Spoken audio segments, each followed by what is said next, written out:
Welcome to a weekly episode of Talk. We're your host, Eddie Marmolejo. And Jaime Moreno. Loads to talk about this week, Jaime. Loads. Joe Biden has been in office for, what is it now? 3 weeks? 15 days. 15 days, somewhere around there. And the man more and more is acting like Trump. I will get to what I mean by that shortly. Like I said, we got loads to talk about. So to get to it, I first invite you guys to always follow us here on Talk. Go to the link in our bios. Go to our social media pages. Hit those like buttons. Like, share, comment. It's some fun times coming. It's some fun times coming, especially with what we're reading. And so let's just dive into it. First things first, Black Lives Matter nominated for a Nobel Peace Prize for providing racial awareness. Stacey Abrams nominated for a Nobel Peace Prize because she provided awareness how to vote by mail in a ballot box. Never mind the controversy that came from that afterward. And what was the controversy again? I don't know, something about state rule changes, votes not getting there on time. I mean, you know, bada booby. In the words of Family Guy, bada booby. Let's see what else is going on. The recall here, right? And what is leading up to it? So the it's gaining traction, right? It's gaining traction. The recall for Gavin Newsom here in California is gaining traction. It wasn't taken seriously at first. At first, I thought it was just people who are outside the Walmarts, outside your local church, outside your table, just saying, hey, sign the recall Newsom. I'm like, again, I signed these like 16 times already. The man is still in office. But now I guess there's been more. There's more of an organized effort. There's more of money put into this recall for it to succeed, right? So there's been a lot of effort, a lot of organizations jumping on. So bears to ask the question, Jaime, is this recall gaining traction because of COVID and what's going on in our state, right? But is that the reason also why Newsom is relaxing state closure? Okay, so that's two questions in one.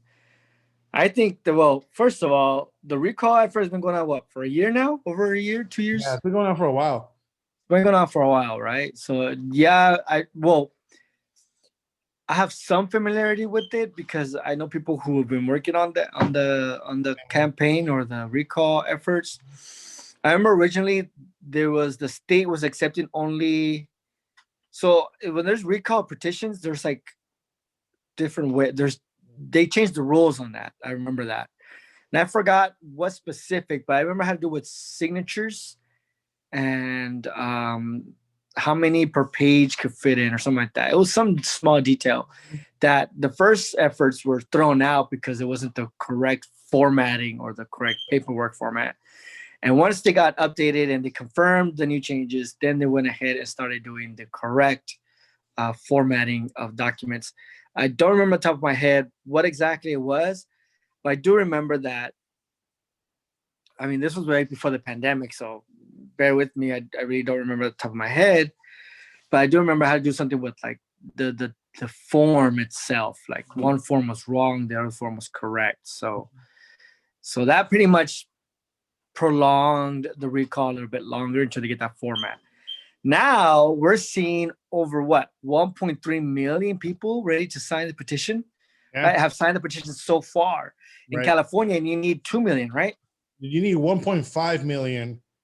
1.5 million, that's right, in order for a recall to actually. But what I'm hearing though, happen as a safety net, you want to collect 1.7 to 2 million signatures. Due to the fact that the things you're talking about, those people live in that particular county, because as many, I don't know if many of you know, if you're in Riverside County, but you live in LA County and you sign for Riverside County, that recall signature, that's double a signature, yeah. Yeah, it's invalidated. So they're saying for that safety net, you have to be looking at 1.7 to 2 million. 2 million. So that was unspectacular. But we're pretty close, though. The recall is pretty close. We're 350,000 signatures away last time I checked. Dang, that's pretty close, honestly. That's what I'm saying. It's gaining momentum. It's getting momentum, yeah, which is interesting. I mean, we here in talk we don't really like the governor ourselves. We made that clear from the beginning. It's just we just disagree with a lot of his policies, especially his handling of the coronavirus, right? Mhm. So just to keep the topic separate, yeah, the governor is there's an attempt to recall Governor Newsom, right?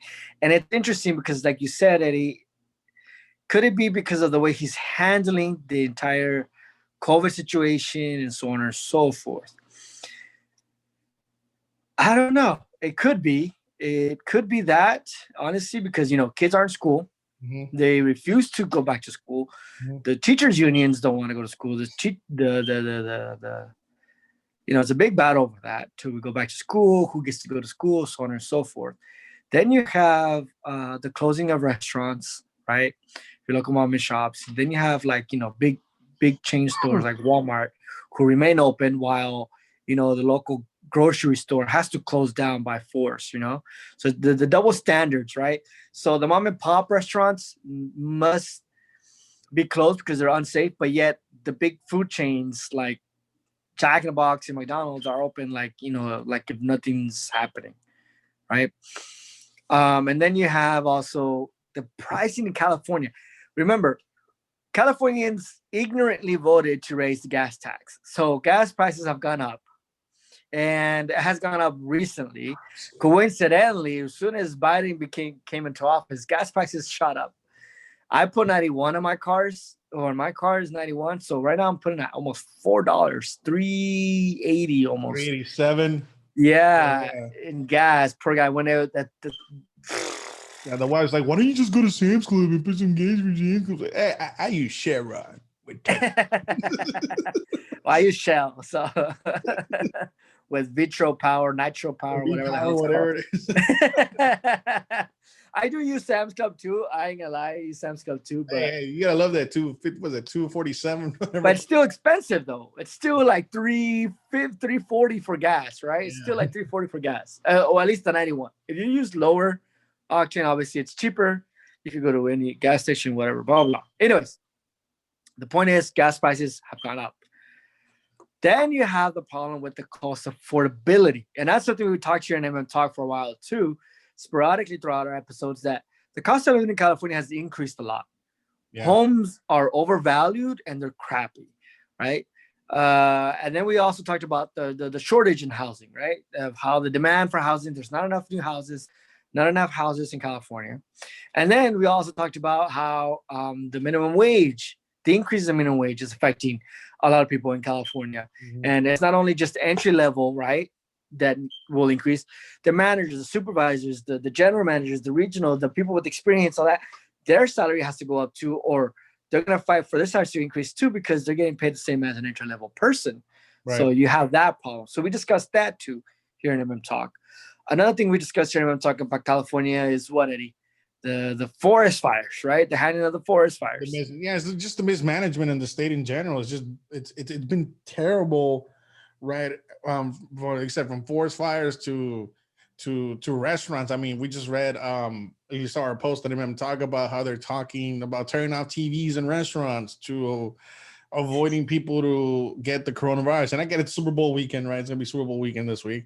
But I'm like, really turn off your TVs? The people leave their houses to be entertained, right? So if it takes for you to sit outside and watch the thing, I mean, just the change of environment helps people. We're not like, oh, you gotta turn off your TVs.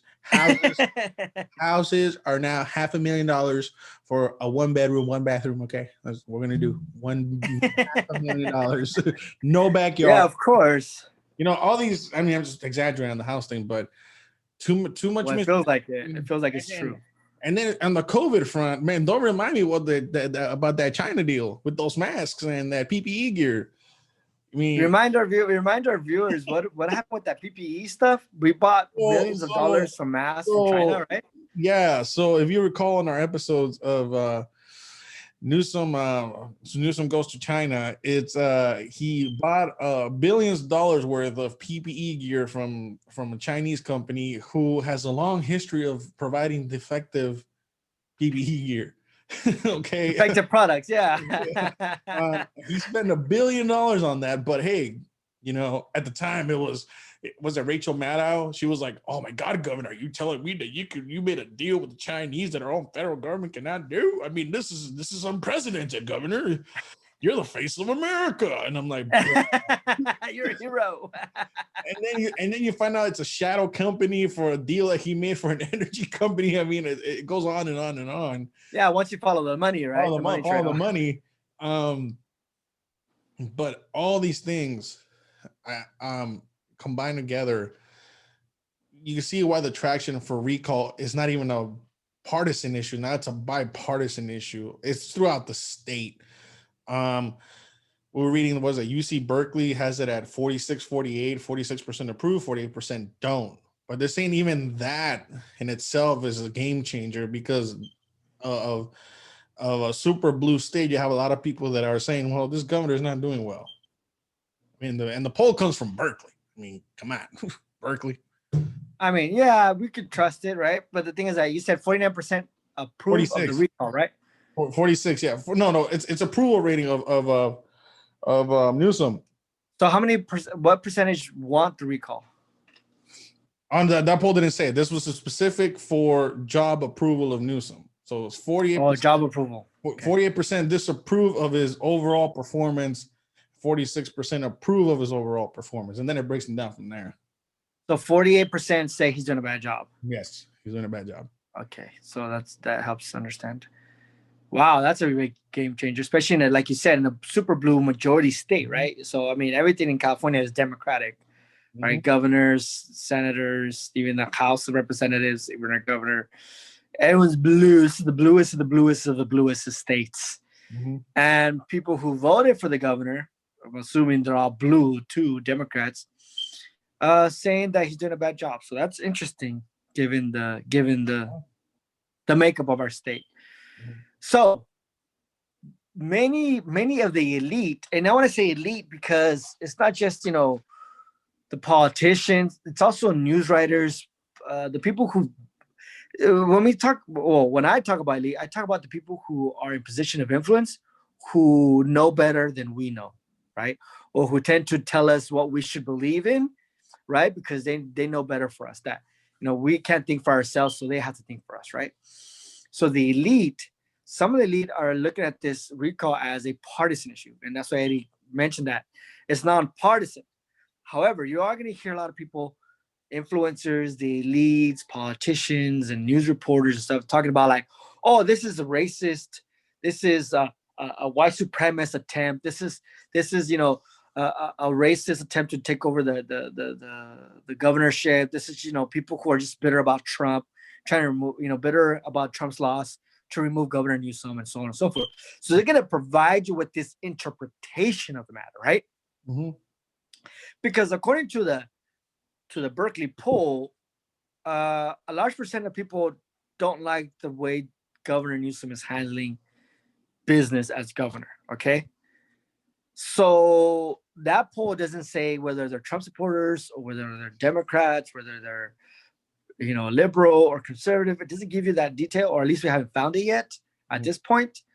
However, they are telling us that the percentage of disapproval. So the elite are going to try to mess with our heads and divide us and pretty much say that this recall effort is just a white supremacist effort. Right? It's a racial effort, right? Yeah. Why? To probably, one, keep the man in power. First of all, to keep the man in power. Let's be honest. Keep the man in power. To not recall the governor, right?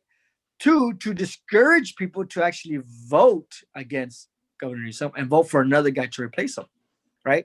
So they're going to use the fear tactic of racial supremacist and using the tactic of, racism and people who don't like Governor Newsom is racist, which Governor Newsom is a white man, but whatever, right? To try to deviate people or to prevent people from voting against Governor Newsom. So that's going to be the tactic of the elites in California and probably nationwide, right? You probably hear it on CNN, Rachel Maddow might talk about it. I don't know. You might hear it from Don Lemon, whatever, talking about how this recall effort is just Trump supporters, conservatives, some loonies who just, are bitter and who are just racist and just want to, make America white again. And that's going to be their excuse for this recall, honestly.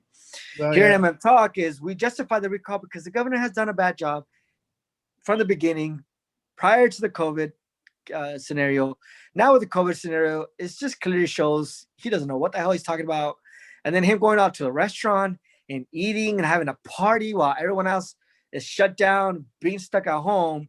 And then he apologizes. And if you guys go back to our videos, Eddie just told us that he laughed in our faces saying, I'm sorry, I went and ate dinner with my friends. I mean, I'm sorry. I apologize with a smirk on his face. What the hell, right? It was bad. Yeah, you're right. So yeah, so the recall hopefully goes through. We believe that it should go through. And if it is, it's going to be a bipartisan issue and it's going to be an entire California issue. So don't lose focus on that, right? That this is us Californians united looking at the performance of our governor. And you know what? You're doing a shitty job. So you need to get out of office. We need to replace it with someone who can do it better, right? Yeah. So let's not allow the elites, right, and the mass media, MSM, and the what's my shirt? I don't have it with me, but the media is America's America's most effective liar, right? Devil, right, in America. So let's not deviate from that. So we'll see what happens. Hopefully the recall goes through. Do you know of any challengers that, in case the recall goes, anyone who might try to run for office or try to take his place? Do you know anything about that? So, in the words of DNC of California, Rusty Hicks, the leaders of this attempted coup of against Newsom, right? If they were to challenge this, right? He said it was an attempted coup, by the way. This whole trying to invoke January 6th, right?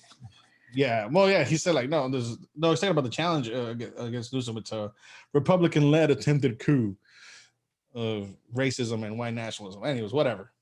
The thing is, who you're asking the question is who's going to challenge, and of course, right now the top names are Falconer, Mayor Falconer, right? It's Falconer, right? That's what I read. The mayor of San Diego. Mayor San Diego, Falconer, and Cox are coming up as the prime. Wait, didn't Cox run last time against Newsom? Cox ran last time. He got obliterated. Actually, no, he got obliterated. No, it was a close race. Was it a close race? I can't remember. Was it? It was a close race. Let me look it up. Hold on. Keep explaining while I look up the numbers. Okay. So Falconer of the mayor of San Diego. Then you got John Cox again. I am not going to attempt to pronounce this last name. Okay, I'm not doing it. But his name is, I'll say his first name is Chamath, last name P. Right, he's the CEO of Social Capital and former Facebook executive. Right, he also has announced his support for the recall. Some of his supporters have gone so far as to make him a governor page, like a run for governor page, right? And he has a slogan that it's California, it's a mess, and they hope he runs. And Kevin Falconer, Jaime? Faulkner, yeah, Faulkner. Kevin, so I said Falconer. He's the mayor of San Diego. I know that. The mayor of San Diego. Another one that's been prom on social media a lot is Major Williams. Yes, that's his name. His name is Major Williams. No, it's not. I'm not addressing a military officer. His name is Major Williams. Okay. He's African American, of course. He was a social activist. He was a political activist. Did a lot of work in Pasadena. That's what he's known for. I've seen him a lot on social media. So he's another name that I've seen. I don't see anybody else. Jaime, I don't know if you've heard of anybody else who may want to. No, that's pretty much it. But going back to the Cox and Newsom, yeah, Newsom did obliterate Cox.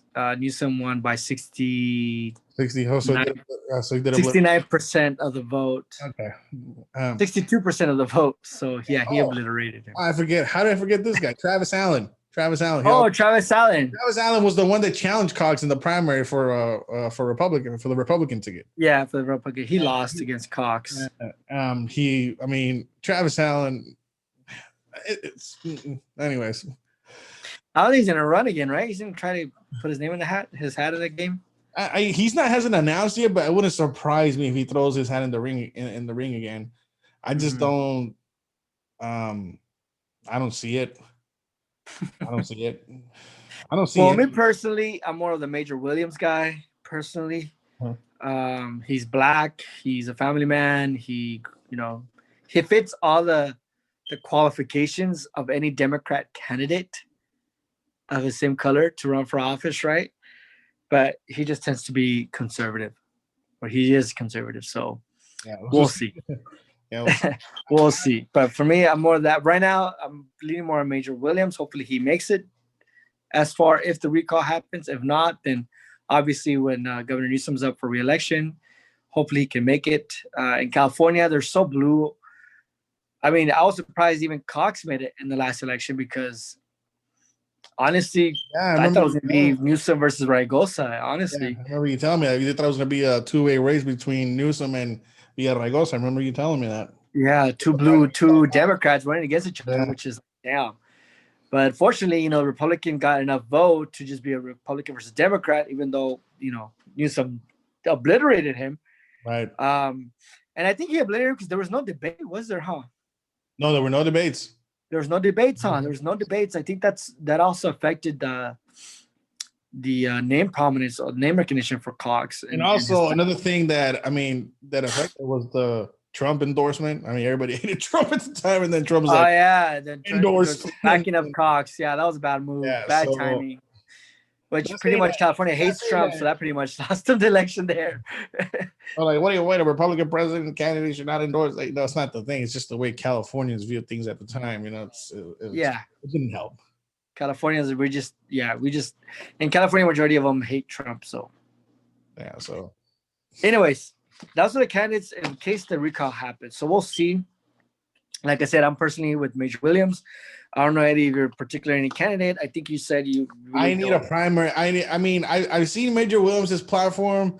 Not a bad guy, but I honestly I need an open debates in the primary. I need a process of elimination. I need to know. Maybe I just need to dig more into him. But I can tell you, Cox for me is out. Falconer, I need to look more into it. Major Williams is unknown, and then Chamath. I mean, I know I can't say your last name, sir. So if you're watching, I just cannot pronounce your last name. No disrespect intended. Guy, former executive of Facebook. I mean, I know you come against our Newsom, but you work for Facebook. I already have this trust in you. For real? With your censorship. So yeah, you're out. Guy. You're out straight off the bat. That guy, billionaire, former Facebook executive. I don't want to sound like a conspiracy theorist, but 1 + 1 does add to 2. I need to have an open primary. An open debate in the middle. Yeah, I got you. Elimination, yeah. I just don't. So we'll see. And that's problematic, though. I want to say it real quick. I mean, one of the reasons that the 2003 California recall against Governor Gray Davis worked is because you had a real strong, name recognizable candidate. Like in the opposition, like in the Republicans. So back then it was Schwarzenegger. Everybody in the world knew Schwarzenegger. Even aliens knew Schwarzenegger. They got signals of the Terminator, right? Running for office. Yeah, I mean, and he ran and he won, right? I remember seeing the video where he announced it on the Late Show. He's like, I'm gonna run for governor. I'm like, okay, and he won. I mean, who from these guys sticks to your own going like, ooh, none. That's for me, and that's one of the worries I have with this recall. Like, I'm all in for it, but my worry is like, okay, so it's on the ballot, but now what? Like, who? You know what I mean? So that's why I said I hope we have a good primary where we can. Yeah, because you want to make sure that if the recall happens, we don't vote him back in office just because we don't know we can't decide who to replace him. Exactly. So I hope these guys, if they're gonna run, they start amping up their platforms and giving out information, and then maybe we can make a decision. But as of now, I think as the GOP ticket was stand, it's pretty weak because of the name recognition. I just don't see it. I mean, I know who you like, I just don't see it. No, it's a good point. Good point. Well, we'll see. We'll keep an eye on the recall here in California. Now let's go to the national level, right? So let's go to national politics right now. A lot to talk about national politics, so we have to go through this really quick to not bore everybody. But the first thing on our minds right now is immigration. Now, we've seen various articles come out in Spanish. Yeah. And they talk about how the Biden administration has been deporting people since the start of his administration, obviously. Right. Despite saying that he put a memorandum to end deportations, right? But yet he's still deporting people. And that struck interesting to us because Joe Biden is supposed to be the opposite of Mr. Trump, right? He's supposed to be the open borders, all immigrants are welcome, everyone should get pathway to citizenship candidate. And Trump was obviously the law and order, border security, deport illegal immigrants, et cetera, et cetera. The xenophobic, racist, anti-immigrant president, the worst of the worst in U.S. history, according to the media, right? And their saint, Joe Biden, which is the one who's supposed to do immigration reform within 100 days, and we're still counting. We haven't posted, but we're still counting. No immigration reform yet. We're still counting. What day are we? We're 85 days away. 20, I want to say. That's 11. That's 89. We're about like 83 days away, right? Or something around there. Yeah. Like 83 days away from the 100 mark for immigration reform. And hasn't happened yet. So we're still looking forward to it. Joe Biden has asylum seekers still waiting in Mexico, which the media for the past 4 years have said that is the most inhumane, anti-immigrant, anti-Latino, racist action a president can ever do is make asylum seekers wait in Mexico. Joe Biden's doing it. They're not making a big deal out of it. No. Another thing is that he's deporting people. Trump would deport one person, and oh my God, he is deporting people by the thousands, right? And the news reports would go crazy about how he would deport people and how he's trying to be anti-immigrant, keep America white. But yet the Biden administration is doing the same thing, but for some reason the media is justifying it by saying that these people who are being deported have a criminal history or already have a record, right? And justifies their deportation. But for some reason, for 4 years, none of that ever came up. Everyone was innocent, right? Who got deported. So yeah, that's interesting too. And then another point that we're talking about in regards to immigration is the caravan is coming. It should be here soon. Eddie, what do you have information on the caravan? So the caravan's supposed to be here within the first 100 days. Like there's a timeline, and the main reason was because Joe Biden was, like you said, open border policy. Everybody was going to come in. Everyone, welcome to America. Welcome into America. So that's where we're at. They already had. I'm interested to see what Mexico is going to do once they reach the southern Mexican border. There's already been clashes in the Guatemalan Honduran border, so we'll see what happens in the Mexican Guatemala border. No response from AMLO yet. We should see it soon. But going to what Biden's doing, and this is why I said Biden's acting like Trump. Jaime said that he's already deporting hundreds of people. According to the article in Univision, and this is based on their numbers that they showed of people that were deported within the last week, right? Univision or Telemundo? Sorry. Huh? Univision or No, Telemundo? it's Telemundo. It's Telemundo. Okay. Because you say Univision, because I ain't see Univision talk about Oh, did I say Univision? No, I meant Telemundo. So if I say Univision, I it. Yeah, apologize. Telemundo. Yeah. So Telemundo. So Telemundo um, reported that within the last 2 weeks, um, if I do the math correctly, 199 people have been deported to Guatemala and Honduras. That's what we know of. 199 people. Again, this is based on what has been reported in this article. But what, and not to sidetrack, but what was interesting about this article when I first looked it up, two things. The headline: report hundreds of people have been deported during Biden's administration. Subheadline: it is unknown how many of these people are considered threats to national security or public safety or have recently crossed the border illegally. Um, um, First of all, I remember a certain individual who said that was necessary to know. That was a necessary thing to know. And for that, he was called racist. Have a threat assessment. I mean, is that too much to ask? Oh, no. Absolute racism. Mm-hmm. And now he's deporting people and he's trying to assess who's a threat, who's not a threat, all these things, right? Yeah, so what you're pretty much saying is that when Trump was in office, he said, okay, let's assess if the person is violent or criminal history, right? And the media would tell you that all the people, 100%, or at least they would make it seem like everyone in the caravan just wanted a job. Yeah. There was no criminals, there was no gangsters, there was no terrorists in the group of the migrant caravan. Yeah. All of them were just free, not free, but crime-free, peace-loving, looking for a better life people coming to America. And when Trump wanted to do assessment, obviously the media went crazy saying that's xenophobic, that's accusing immigrants of being criminals, and that's not right, blah, blah, blah.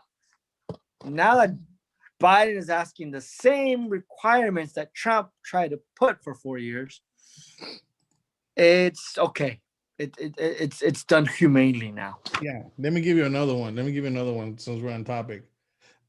You remember when Trump was putting kids into cages? Oh, that's right. Separating families and torture. I remember when the headlines were, Trump violating human rights, Trump this, Trump that, right? Now, there was an article on CNN, right? Article on CNN. You can look it up. Let me pull it up real quick. And basically, it goes from putting kids into cages to the Biden administration is reopening an overflow facility in Texas for unaccompanied migrant children at the U.S.-Mexico border. Oh, an overflow facility. Yeah, now it's an overflow facility. So cages disappeared overnight. Yeah, the cages disappeared. It is now an overflow facility. According to this article in CNN, not only is there intention to move quarantined kids into these facilities, but if they run out of room, they will expand said facilities. So we're going to put more kids into detention centers. But again, since it's because evil orange man is no longer in office, now we have overflow facilities. We no longer have cages, we have overflow facilities. That is the double standard and what I'm calling now the new speak, right? If you know 1984, that's my new favorite term, the new speak edition of CNN that is turning everything Trump did into some sort of, like you pointed out, Jaime, some sort of morally correctly done action. So Biden is deporting people. He's assessing illegal immigrants as a threat to the national security of the United States. And he's putting kids back in detention centers. But because it's not Donald Trump, he's morally right. He's doing it for the protection security, right? Protection, yeah. Yeah. So just the assessment is because, he's making sure we're safe. And the cages, no longer mentioning cages now. Now it's overflow facilities, which is hilarious how they changed the terminology now. So they literally haven't gotten rid of the cages. They're still using cages. Yeah. So just keep that in mind. They're still using cages to lock up kids. And separating from their families, I'm just saying. But because it's a Democrat president, or it's because it's no longer Trump, it's an overflow facility, which make it sound like, oh, it's humane, like, oh my God, it's better. Yeah, right. And when I was reading this article in the Federalist and Telemundo, they overflow the topic. They point out to something that we here in MM Talk talked about, right? When you're talking about unaccompanied children, and I was just making a joke about the separation of families because this is about unaccompanied children. It is hard to identify the real parents of these kids. That's the real challenge. And that's why they're in this detention centers for so long, because you want to identify. And then we talked about there's reports where they have contacted the parents in their home country and stated that they want the kids to stay there so they can go seek asylum in their country to basically play with our laws and find the loopholes. This is the challenge I was talking to you about, and why the Biden administration should have kept his mouth shut on immigration issues like this. And instead of trying to attack Trump, the reality on the ground was this. It's going to take time to identify the real parents of these kids. It's going to take time to ascertain if these kids were used, right, by coyotes or drug smugglers to basically have adults pass through the border illegally. So this is what I'm talking about. I'm glad that we're seeing this at the early stages where, this might be a little bit more complicated than I thought. We told you. It's always been complicated. We've talked about it here in Talk. Yeah. But no, for some reason, the media brainwashes people thinking that, because, Democrats are doing it, they're doing the right thing. They're not doing the right thing. They're doing the same thing Republicans would do. They're doing it, yeah. And then, like I said, it's hypocritical, but it's hypocritical more of the media that you're seeing the challenges on the ground too, but you're trying to word it to where it's because Biden is a good man and we're left wing, so we're gonna make it seem like this is a good thing. Like, no, you're hiding the reality on the ground, just like you hid Deporter in chief, Mr. Gassing at the border. Now you're gonna hide that Joe Biden in 3 weeks has deported 200 people and counting. Yeah, pretty much. And it's here in Talk, we always say, like, look at how the media portrays things to make you think certain things when they're not telling you 100% the truth or the facts, right? Yeah. I remember one time here in Talk, I think when the first caravan came out, remember we talked about the case where a mother used her children to come seek asylum and her husband didn't even know about it. She was doing, remember? I mean, I don't want to be disrespectful, but she was doing like the Heisman pose with her kids, right? And she was running around like the gas canisters. Is that the one you're talking about?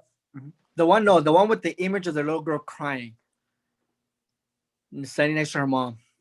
That went viral. Okay, no, we're talking about two different. That went viral. Remember the image of like the Trump immigration policy, which is little girl crying, right? Tears in her eye as her mom's being arrested. Remember that image? I don't remember it. I mostly remember the other one, the one that was with the tear gassing, right? The tear gassing, yeah. I remember that one. Well, if you recall, there was this image of the little girl crying on the leg of her mom. Crying, like with sentiment and everything. And that became the face of, this is Trump's America, right? Ah, okay. It turns out that mom that was posted and that child that was taking a picture and went viral, it turned out, and we found out here in Talk, if you recall, Eddie, is that she came seeking asylum without her husband knowing. And she took the thing, and her husband was like, no, they don't need to go to the U.S. I don't know why she left without knowing me. I don't know why she left my family. Is this the one they tried to seek asylum during the Obama era? No, this is during Trump era. Okay, and the wrong girl. Because I remember there was one where there was a little girl that it was a mother, or there was a mother and a girl, or either one. But they were trying to seek asylum during the Obama era and failed, and then they were trying again during the Trump era. I might be wrong. It could be. I don't know, but I just do remember that image of that little girl that went viral, right, that pretty much said, this is Trump's America, separating families and kids crying in the border. that same woman and her child left their country, and their husband was mad, saying they need to come home, that he didn't know that she went over there, that he wasn't even aware that she left the country with her daughter. And he Yeah. was mad about it. And they interviewed the dad. I remember that. It was so low key. They put it in the back pages of the news. I remember that once they investigated. Right. So what I'm going with that is that we talked about that in talk where people use children as Yeah. a hook, Yeah. as a ticket into the United States to get here to work and everything. So, maybe that it's not, people didn't steal these kids, but maybe it could be like in this case, someone who left the country using a child as an excuse to stay in the United States when they really didn't need to do it, right? When they really don't have a reason to leave their country of origin. They just want to be in the United States to be in the United States, right? So that's what I was trying to get at to support your claim, Eddie, that a lot of adults use children as a ticket to the United States, right? Because you don't want to, it's just a ticket. As cynical as it sounds, and we don't want to say everyone does that, and we don't want to say that everyone's like that, but there are good people who are using those tactics to cheat the system, right? And those who really need it, they should be given the opportunity because they really need it. People who are really facing death and all that stuff, they really need it. But when you have people who are cheating the system and making it look like they need it when they don't, hurts the people who really need it in the first place. Right? Yeah. It pretty much not devalues, it discredits the people who actually need asylum, who really are facing life or death situations. Why? Because of phony people who are using the same tactic, trying to phony up the system or rig the system in their favor, and they get in. Because of them, people who actually need it get affected. So that's the dangerous part about that. And that's something the United States, as Americans, need to realize that, hey, there are people who are going to pretend, right? And because they pretend, they're going to affect the people who are being real, right? And that's what we got to vet them. But, until the media, once the media starts telling the truth instead of brainwashing us, then we would probably get a better solution. They're not. Huh? They're not. So we're going to do it for them. That's what talks about. That's what Women Talk is about. So, and then, like I said, just to finalize this topic, it was just funny when I saw that during the last debate. Oh, Trump, you lost 5,000 kids. What are you talking about? Like, you don't even want to give their kids back. And this is like, oh, well, here you are. Here you are, 3 months later. And you're faced with the situation that the President Trump was faced, not knowing where the kids' parents are, putting them in detention facilities, assessing threats. Parents not wanting their kids back. They don't want their kids. Back, and now you have another caravan. I honestly, if that caravan reaches the border, I'm going to see what Joe Biden does. Cheer gas. Well, anything other than welcome in makes him Trump. I'm being serious. Anything besides welcome in, welcome to the United States makes him Trump, right? Oh no, we have to wait. You have to wait in Mexico until we assess you. I'm working with AMLO to no. You said you were going to guarantee, because that's what everybody in the caravan is saying. You're going to guarantee us entrance-ship into the United States. So exactly. Anything. I mean, anything. I don't care if you want to delay this for an hour. Beyond welcome in, you're Trump. And you're already acting like Trump. And that is the worst part. And Latinos who came at us, who called us pochos, traitors and all that, how about Biden now? The man has deported almost 300 people in 3 weeks. That's 100 people per week. He got 4 years. Despite making a moratorium of ending deportation. And despite making a moratorium, and I know that the Texas judge says, no, you cannot do that. There is no legal basis for you to do this. Keep deporting. You're the one that said it in the campaign. You're the one that said immigration reform in 100 days. I try to warn everybody, my liberal friends, it's not that easy. Exactly. That's all I'm saying. That's right. That's right. All right, so that's what we have for immigration so far. So we'll keep an eye on it again, on immigration reform and what's going on. But pretty much I mean, Joe Biden was the vice president of the Deporter in deporter in chief. chief. So that just says a lot. We'll Where's just leave it at that. We'll end it there. All right. So we have an impeachment coming along. All right. And well, the trial's going to start February 8th, right? They're going to start, I think, right? Is this Sunday coming up? They're going to start doing the impeachment proceeding. Yeah, good. February 8th is going to start the impeachment proceedings. No, that's Monday, bro. That's Monday. It's Monday. Sorry, it's Monday. Sorry. 7th is the Super Bowl, so yeah, it's Monday. Yeah, that's right. My bad. I'm a little off. I work nights, so my days are like messed up. So Monday. Polls show that 49% are against the impeachment of the president. 50% are in favor of it. Out of independents, and we use independents because they're neither Republican or Democrats. They can vote whoever they want, right? 49% of independents are in favor of a trial. 39% are against a trial, right? The poll, remember how we talk about polls here in Talk? They're legitimate polls. That's just the way you do things. But given the technology and the advancements we have now, we can do a better. We have the capacity to make greater sample sizes, right? So the poll interviewed 1,300 people. Okay, so they polled 1,300 people, and of 1,300 people, 50% want to convict the president, 49% don't want to.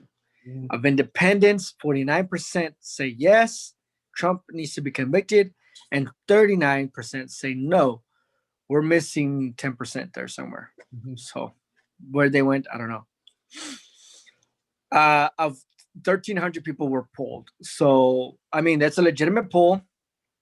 Like I keep saying, we're not saying that the poll's a lie or anything, but we do believe that given the lot of technology we have, advancements, apps, ads and stuff, we can start increasing our poll sizes, maybe to 5,000 to 10,000, just like Telemundo. And if you guys remember when we talked about Telemundo's polls during the debates, 15,000 people voted, right? 12,000 people voted. That's a high number, right? That's a bigger sample size instead of 1,000 people, right? So the bigger the sample size, the more of an idea you could get, the more accuracy, I believe, you get in the numbers, right? So, yeah. Anyways, so that's what the polls say, right? And that's what they have. Do you actually think, Eddie, that we're going to have an impeachment? Do you think it's actually constitutional? Obviously, Republicans are against it. Democrats are for it. That's a given. We need to go to the numbers on that. That's just a given. Okay. But the fact that they're still going to have an impeachment trial after the man they want to remove from office is out of office. Yeah, that's going to be a good conversation right now. Okay, so from what I'm getting from the news and like statements like McConnell, what's the guy from South Carolina again? How do I drive? Lindsey Graham, Senator Graham, right? The Republicans are, like you said, are against the impeachment. They feel like this is a sham, but when you bring people like I talk about, like Jonathan Turley and other academic scholars, again, people, it's just easy to get on the internet. Okay, easy to get on the internet. I have a printed copy, right? I like to read from printed copies, but easy to get. Simple Google search. The purpose of an impeachment is to remove a sitting member of an office, to remove him from office, right? That is the problem. It's not a criminal trial. It's a political trial. That's another thing people need. If Trump is convicted for some reason of this, it's not, they're not going to put handcuffs on Trump and put him back of the station. No, he's just gone. He's not going to be in prison. He's not going to be in prison. He's just removed from office. The Department of Justice can pursue criminal charges afterward, but that'll again be up to Biden, right? Anyways, it's a criminal. It's not a criminal. It's a political trial, but according to the Constitution, he has to be in office. Trump is gone.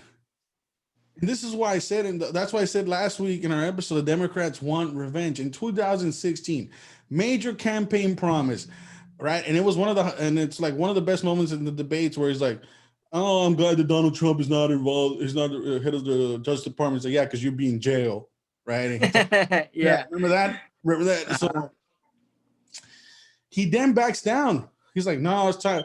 She's lost. She's gone. The country has suffered enough. Time to move on." So he doesn't even try to prosecute Hillary Clinton. Logan Act, Espionage Act, whatever you want to talk about. I mean, you can put that in the Hillary Clinton argument. Joe Biden and the Democrats want to talk about unity, but Jaime just pointed out that 49% of the country, or in that particular poll, right, don't even want this trial. We're talking about unity, and you're going to force a trial where 49% of the country says no. When you have constitutional academics say your standard of impeachment again is low, you want to impeach the guy on language that a lot of you have used and would be found equally guilty if we were put everybody on the same pedestal. I mean, and like I said, most important of all, and that's why we have not seen Rand Paul's speech on this impeachment trial. Go watch it, right? Go watch Yes. Rand Paul. Rand Paul lines it out clearly. Rand Paul, he made the argument that we made in the episode like a day before, and then he makes that speech. But he said basically what we're arguing. This is dumb. The man's out of office. What are we wasting taxpayers' money for? And he even said, if we were to use the languages of many of our political speeches in the opposite end, we would have to do the same thing to them. What Exactly. are we time for? Like this, if we're talking about unity, let's unite together. And I'm gonna say more like Rand Paul now. Not I mean like no, like what's his name? What's his name? What's his dad's name again? Ron Paul. Right? Ron Paul. Yeah, we got all these wars. He used to do all these. Like, Ron Paul, not Rand Paul. Right? Hey, leave my Paul guy, man. He's my guy. I was starting to sound more like Ron and not Rand. Like, stop wasting time. Let's bring the country together. Let's move on, right? And if we're talking about unity, let's tackle the issues of the day. Why are we wasting taxpayer money on a guy that's no longer in office, has no power? That's the whole purpose of an impeachment trial. And I told Jaime, like we were discussing the constitutionality of it. I'm like, dude, there is no constitutionality. Dude, Justice Roberts is not even presiding this freaking this trial. It's some Democrat that voted for him in the impeachment in the first time. Like that should tell you more than enough to why this is a sham. There is no way you can unseat and remove the president or office holder. There's just no way. What purpose? I mean, you can't unseat, and you can't. Someone who's no longer a seat, you can't take him off the seat if he's no longer in seat. And again, but it's like, and for what? Because you said, oh, you should go fight. Get a speech. And Ayanna Pressley said there should be unrest till the unrest is over. Everybody unrest until racial justice is over, right? Yeah. Steve, sorry. Was it Maxine Waters? Do you see somebody from that cabinet tell them they're no longer welcome here? Like, come on. I mean, you guys are setting, and this is not in defense of Trump, it's in defense of the low standard you're trying to put people to. There's no constitutional argument for this, Jaime. There isn't. There should just be no impeachment trial.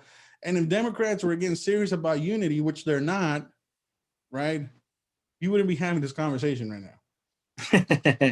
And not only that, not only is there no precedent, no rules saying that when the president is out of office, they should be impeached. There's no rule for that. There's no constitutional guidance on that. But let's say they do go to trial, right? And they, the House. What do they call them? The House attorneys, the I'm going to say prosecutors, just to make it simple. The prosecutors are going to come and bring the case, and the defense team is going to rebuttal it. At the end of the day, you need 2/3 of the Senate to vote for guilty. Yeah.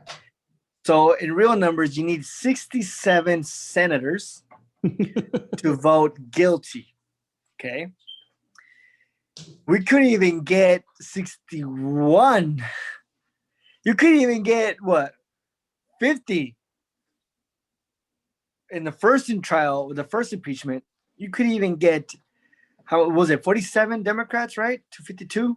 It was it was 48. Yeah, was it 48 to 52? It was 48 to 52. 48 to 52. Yeah. It was 48 to 52. You couldn't even. They only got one or two dissenters, right? Yeah, I think it was like Romney who voted for Romney impeachment. and Mikowski was it? It was someone else. Yeah. I don't remember who it was, but it was like two sorry. Republican senators. No. Romney's the only one that voted in favor of impeachment. I forgot. He's the only senator in the history of the United States to vote to impeach a sitting president of his own party. It was just Romney. It was just Romney? It was just Romney. Okay, then it was just Romney then. So pretty much they only got 49. They only got one Republican to impeach Trump in the first impeachment. Yeah. What makes us think that we're going to get 17 Republicans to vote against Trump? I don't know. It ain't going to happen. It ain't going to happen. It ain't going to happen. You need 67 senators to say Trump is guilty for the insurgency or whatever they want to call it on Capitol Hill. It ain't going to happen. It's not going to happen. So all it does is make people more. Yes, it does. All it does is people who hate Trump, they're like, oh my God, he got away with it. And those people who supported Trump are going to say, well, he got acquitted and, he's not guilty of anything. Because you need 67 votes in Senate to impeach or convict Trump. And it ain't going to happen. And if it does happen, which I hardly doubt, and if it does happen, I'm going to go ahead and play the lotto because that's just, that's just weird. Well, if it does happen, that's the end of the Republican Party. I'll tell you that. Well, yeah, pretty much. If you say that. That's the end of the Republican Party. You will never have that strong support for the Republicans. For me, I would question my leadership itself just because of the the constitutionality of what you waste your vote on. Mm-hmm. But if like also to argue the other side, he's acquitted. Doesn't it make him stronger? It does make him stronger. So that's what I'm saying. Like, are Democrats this dumb? Like, I mean, this is what I'm saying. Are they this dumb that you're willing to just create a sham that you're going to fail him? And guess what? You're making Trump more popular. Did you not learn your lesson the first time? Well, Trump lost the election, so.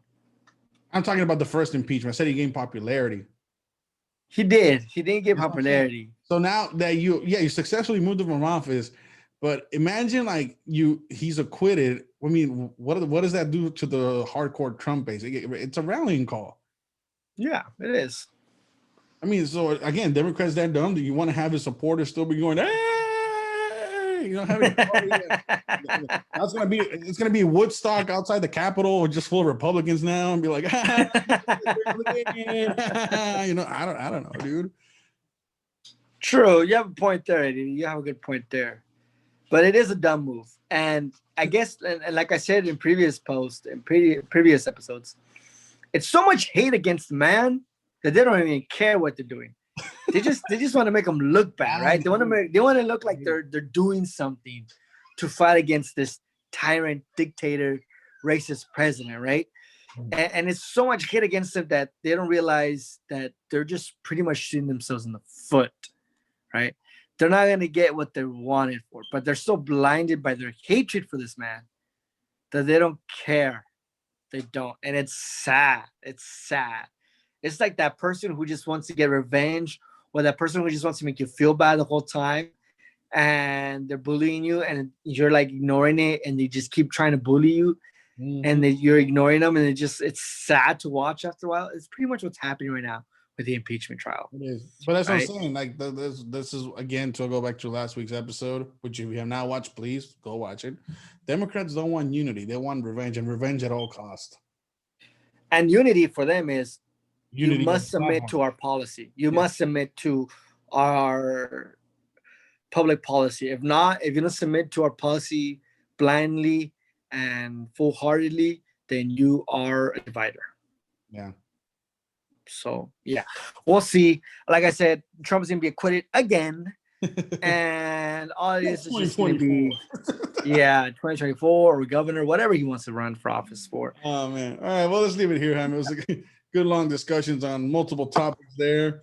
Thank you everybody for joining this week's topics. If you like or dislike or you have comments on that you guys want us to share, please comment in the section below. You can also message us, like I said, on Anchor FM in the message section. You could do it through social media platforms.